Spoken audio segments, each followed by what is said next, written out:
Hey, knowledge enthusiasts, ever stop to wonder why there's one color that seems to be playing hide and seek on every flag around the globe? Today, we're diving into a colorful mystery that you probably never thought about: the absence of a particular shade on any national flag. But hold on a second. Before you think you've got it all figured out, let me toss a question your way. Have you ever noticed the missing hue on flags, or did it completely slip under your radar? Well, get ready, because we're about to unravel the secret behind this forbidden color that has managed to stay off the flag canvas of all 196 countries in the world. Throughout history, purple was never used to represent a kingdom, civilization, or empire. So, what is wrong with purple? It's a really popular color today. No country has purple on its flag because until the 1800s, purple was valued more than its weight in gold. For generations, purple has represented royalty, power, and wealth. In fact, Queen Elizabeth was the first to forbid anyone other than close members of the royal family from wearing it.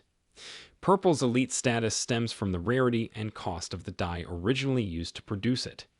The dye initially used to make purple came from the Phoenician trading city of Tyre, which is now in modern-day Lebanon. Fabric traders obtained the dye from a small sea snail that was only found in the Tyre region of the Mediterranean. The dye was created with a lot of effort, since more than 10,000 snails were required to produce only 1 gram of Tyrian purple. Since only wealthy rulers could afford to buy and wear the color, it became associated with the imperial classes of Rome, Egypt, and Persia. Purple wasn't just a fancy color. It also carried a deeper meaning. In ancient times, emperors, kings, and queens who wore purple were often considered godlike or descendants of gods. This association with spirituality and holiness elevated the status of the color. However, even for royalty, the cost of the purple dye was sometimes too extravagant. In the 3rd century, the Roman Emperor Aurelian made headlines when he strictly forbade his wife from purchasing a shawl made from Tyrian purple silk. Why? Because the cost was mind-boggling: 3 times the weight of the shawl in pure gold. To put it into perspective, a single pound of the dye required 3 pounds of gold, equivalent to a whopping $56,000 in today's currency. So, because the cost of purple was so prohibitively expensive, no one, not even the wealthiest nations, could afford to have it on their flag.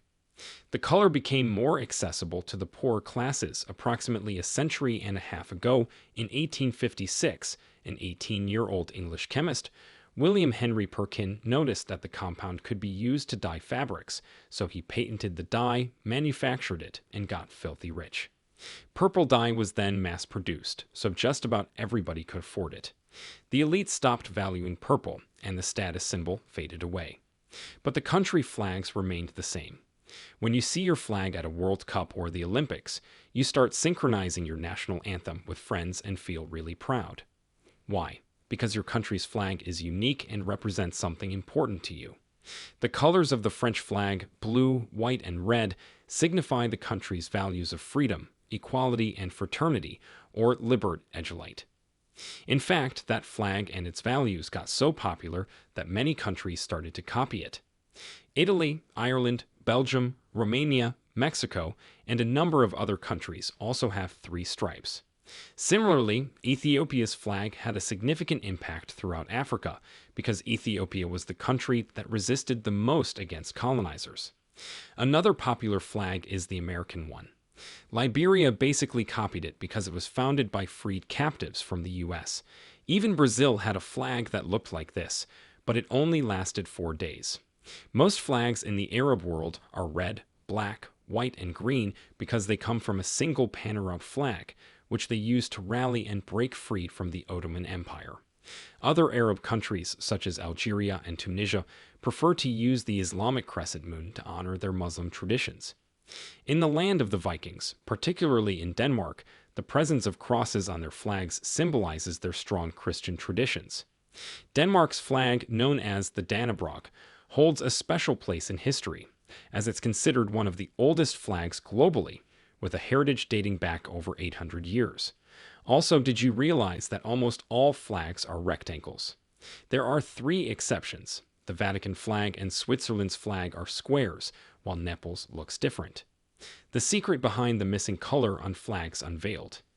If you found this colorful journey through world flags as intriguing as we did, make sure to give us a thumbs up and hit that subscribe button to stay tuned for more mind-boggling revelations.